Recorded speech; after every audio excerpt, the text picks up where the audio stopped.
ሰላም ሰላም ሰላም የላይፍ ሰርቪስ ተከታታዮች እንዴት ናችሁ? አርሴማ ነኝ። በሌላ ቪዲዮ ተመልሼ መጥቻለሁ። እንዴት ናችሁ? ሰላም ነው ወይ? በመጀመሪያ ደረጃ እንኳን ለጌታችን ለመድኃኒታችን ለኢየሱስ ክርስቶስ የልደት በዓል በሰላም አደረሰን አደረሳችሁ። በዓሉ አሪፍ እንደነበረ ተስፋ አድርጋለሁ። እኔ ጋር በጣም አሪፍ በዓል ነበረ። ይሄ ነው የማላቸው ነገሮች እንግዲህ በቃ በቀጥታ ስርጭት በቴሌቪዥን ስከታተል ነበር የነበሩትን ፕሮግራሞች እና በጣም ደስ ይል ነበረ። ስለዚህ ዛሬ ደግሞ የበዓል ፕሮግራም ነው አይነት ነገር እና ኮሜንት ላይ ጠየቃችሁኝን እንግዲህ አንዳንድ ጥያቄዎች ልመልስላችሁ ነው የመጣሁት። አንደኛው ጥያቄ የነበረው እንግዲህ እዚህ ስትማሪ ኢንተርናሽናል ተማሪ ሆነሽ ስትማሪ ምን ያህል ገንዘብ ትከፍያለሽ? ምን ያህል ገንዘብ በአመት አፕሮክሲሜትሊ በእርግጠኝነት ባይሆንም አፕሮክሲሜትሊ ስንት ታወጫለሽ የሚለውን እንግዲህ ተጠይቄ ነበረ። ስለዚህ ዛሬ እሱን ልመልስላችሁ ነው የመጣሁት። ስለዚህም ደግሞ እኔ ከመማርበት ዲፓርትመንት ላይክ እኔ አሁን ፋኩልቲ ኮሚኒኬሽን ነው። ከዛም በኋላ ደግሞ ሎው ፋኩልቲ ያለ ሜዲሲን ፋኩልቲ ያለ ከፋኩልቲ ላይክ ከዲፓርትመንት ይለያያል የሚከፈለው። ስለዚህ እሱን ደግሞ እኔ እዚህ አሁን በእጄ ላይ ባለኝ መረጃ መሰረት እንግዲህ የምነግራችሁ ይሆናል ማለት ነው። ይሄ ቪዲዮ እንደምትወዱት ተስፋ አደርጋለሁ። ከዛ በፊት ግን ሰብስክራይብ ያላደረጋችሁ ካላችሁ ሰብስክራይብ እንድታደርጉ አሁኑኑ ጋብዛችኋለሁ። ከዛም በኋላ በመቀጠል መልካም በዓል እየተመኘሁላችሁ እንግዲህ ቀጥታ ወደ ቪዲዮአችን እንሂድ። እሺ በመጀመሪያ እንግዲህ በጣም ብዙ ተማሪ ካለበት ፋኩልቲ ነው የምንጀምረው። በጣም ብዙ ኢንተርናሽናል ተማሪዎች የሚመጡበት በጣም ብዙ ናቸው። ምንድነው እኛም ሀገር ደግሞ እንደዚሁ በጣም ብዙ ተማሪዎች ያሉበት ኢንጂነሪንግ ነው።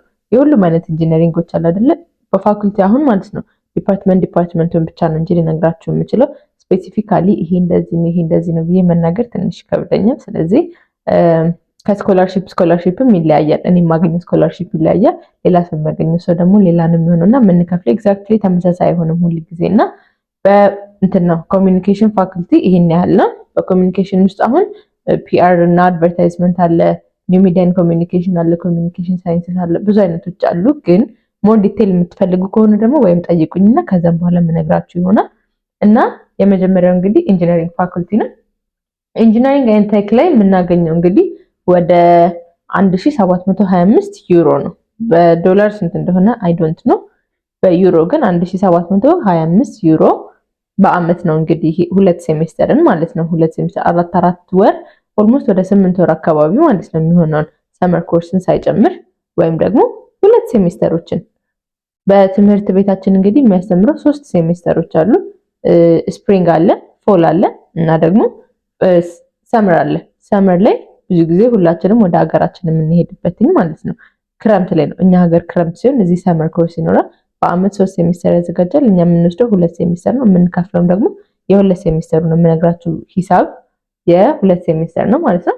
ከዛ በመቀጠል እንግዲህ ወደ ቢዝነስ ኤንድ ኢኮኖሚክስ እንመጣለን። ቢዝነስ ደግሞ ፋኩልቲ ኦፍ ቢዝነስ ላይ ስንመጣ በሱ ስር እንግዲህ ቢዝነስ አድሚኒስትሬሽን አለ፣ ባንኪንግ ኤንድ ፋይናንስስ አለ፣ ቱሪዝም ምናምኖችን የሚያጠቃልል ሲሆን ወደ 1725 ከኢንጂነሪንግ ጋር እንግዲህ ተመሳሳይ ዋጋ ነው ማለት ነው ያለው። ኦኬ ሶስተኛው እንግዲህ ፋኩልቲ ደግሞ ያለ አርት እና ሳይንስ ነው። በሱም ውስጥ የተለያዩ አይነት ዲፓርትመንቶች አሉ። እሱኛውም ተመሳሳይ እንግዲህ 1725 ዩሮ ነው በአመት የሚያስከፍለው ማለት ነው። አሁን የምነግራችሁ እንግዲህ ዋጋዎቹ ሁሉም ላይክ የሆነ ፖርሽን ተቀንሶላቸው ነው 100% የሚከፈለው ሳይሆን ስኮላርሺፕ የሆነ ያህል ትምህርት ቤቱ ሁሉ ጊዜ የሚሰጠው ነገር ስለሚኖር እሱ ተቀንሷል ተብሎ ከሚታሰበው ነው እንግዲህ እንደዚህ የሚሆነው። በቃ እዚህ አካባቢ ነው ሁሉ ጊዜ የሚሆነው ሰው አፕላይ ሲያደርግ ከዚህ በጣም አይቀንስም ወይም በጣም አይጨምርም ማለት ነው። ከዛም በኋላ እንግዲህ አራተኛው ደግሞ ፋኩልቲ ኦፍ ኮሚኒኬሽን ሳይንስስ ነው። እኔ እሱ ውስጥ ነው ያለሁት። ኒው ሚዲያ ኮሚኒኬሽን የምማረው የምታውቁትኝ እንግዲህ ከሱ ውስጥ እንግዲህ እንዳልኳችሁ ፒአር፣ ኒው ሚዲያ ምናምኖች ብዙ አይነት ኮርሶች አሉ። እኛም እንግዲህ የምንከፍለው ወደ 1725 ዩሮ ነው ማለት ነው በአመት እንግዲህ የሚሆነው። አንዳንድ ሰዎች እንግዲህ እስከ 100% ስኮላርሺፕ የሚያገኙ ተማሪዎች አሉና እንደዛ ሲሆን እንግዲህ ወደ 1150 የሚጠጋበት ጊዜ አለ። 1150 ዩሮ በአመት የምንከፍልበት እንግዲህ አጋጣሚዎች ይኖራሉ ማለት ነው። ከዛም በኋላ በመቀጠል ደግሞ ፋኩልቲ ኦፍ አግሪካልቸራል ሳይንስስ ኤንድ ቴክኖሎጂስ ነው። አግሪካልቸር እና ቴክኖሎጂዎችን ደግሞ እሱንም ስንመለከት 1725 ነው። እንደምታዩትም ብዙዎቹ ላይክ ኦልሞስት ከ70% በላይ የሚሆኑትን እንግዲህ ኮርሶች ተመሳሳይ ነው የሚወጡት እንደኛ ፍላጎት ነው እንጂ ላይክ ዋጋውን ላይ ደግሞ ዋጋውን ኮንሲደር አድርገን የምንንቀሳቀሳቸው ነገሮች ብዙም አይኖሩም ማለት ነው። እኔ ምን ፈልጋለሁ ስለዚህ እዚህ ኮርስ ውስጥ ልግባ ነው እንጂ ኦኬ which one could I afford like የትኛውን አፎርድ ማድረግ የምችለው የሚለውን ነገር ብዙም ጭንቅላታችን ውስጥ ማክተት የምንችል አይነት ነገር አይደለም። ከዛም በመቀጠል እንግዲህ ሌላኛው ያለ ደግሞ ሄልት ሳይንስስ ናቸው።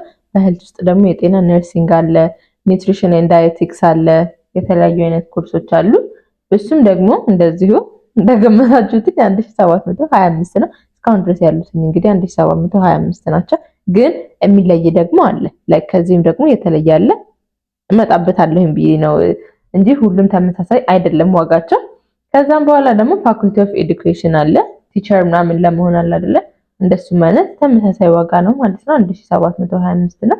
ከዛም በኋላ ፋኩልቲ ኦፍ ሎ ጠበቃ፣ ጃጅ ምናምን ለመሆንም እንደዚሁ ተመሳሳይ ዋጋ ነው የሚኖረው። ከዛም በኋላ አርኪቴክቸርም አለ። አርኪቴክት ኤንድ ዲዛይን ፋኩልቲ ኦፍ አርኪቴክት ኤንድ ዲዛይን አለ። እሱም እንደዚሁ ተመሳሳይ ዋጋ ነው ያለው። ከዛም በኋላ እንግዲህ ለየት ወዳለው ደግሞ ስንመጣ ፋኩልቲ ኦፍ ፋርማሲ አለ።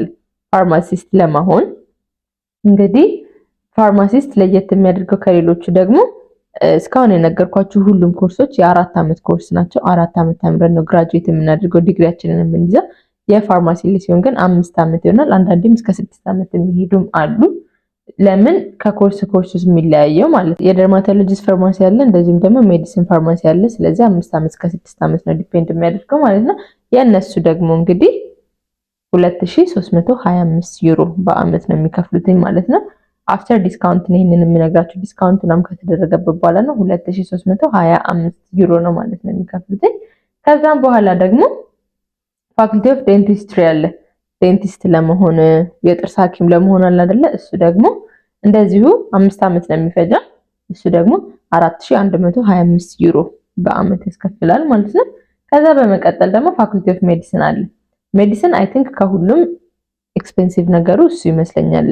ላይክ ከሁሉም ቶፕ ላይ ሆኖ የተቀመጠው እና ሜዲሲን ለዲግሪ እንግዲህ 6 ዓመት ነው የሚፈጀው እና የሚከፈለው ደግሞ ከ4000 እስከ 5000 ዩሮ በአመት ዲፔንድ ያደርጋል።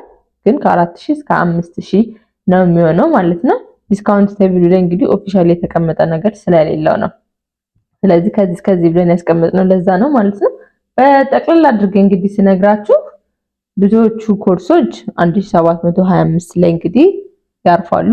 ሌሎቹ ደግሞ ላይክ ወደ ጤና ነገር ጠጋ እያልን በመጣን ቁጥር ደግሞ ትንሽ ጨመር እያሉ የሚሄዱበት ነገር ነው እንግዲህ ያለው ማለት ነው።